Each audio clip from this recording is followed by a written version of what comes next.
মুআয ইবনে জাবাল রাদিয়াল্লাহু তাআলা আনহুকে আল্লাহ রাসূল সাল্লাল্লাহু আলাইহি ওয়াসাল্লাম তিনি ইয়ামানের গভর্নর করে পাঠিয়েছেন। তো পাঠানোর আগে he was explaining a teaching guideline to his fellow সাহাবা। ওনাকে শিখাইতেছেন তুমি যে যাবা মুআল্লিম হিসেবে, গভর্নর হিসেবে কিভাবে দাওয়াতটা দিবে আগে শোনো। তিনি মুআয ইবনে জাবালকে বললেন, ইন্নাকা তা'তি কওমান মিন আহলিল কিতাব।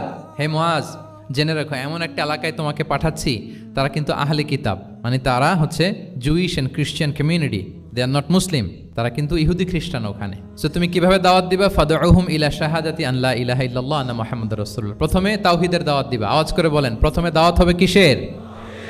তাওহীদের। ফাইনহুম আতাউ লিযালিক, বাক্যটা খেয়াল করেন, যখন তারা এটা মেনে নিবে, এটাতে অভ্যস্ত, তারপর তুমি দাওয়াত দিবা যে আল্লাহ প্রতিদিন 5 ওয়াক্ত সালাত ফরজ করেছেন। কয় ওয়াক্ত? 5 ওয়াক্ত সালাত। আচ্ছা, ফাইনহুম আতাউ লিযালিক, যখন তারা 5 ওয়াক্তে সালাতেও অভ্যস্ত হবে, তখন বলবা যে আল্লাহ তাআলা ধনীদের উপর যাকাত ফরজ করেছেন। ফাইনহুম আতাউ লিযালিক, যখন ওইটা মানবে, এরপরে বলবা রমজানের রোজা ফরজ করেছেন।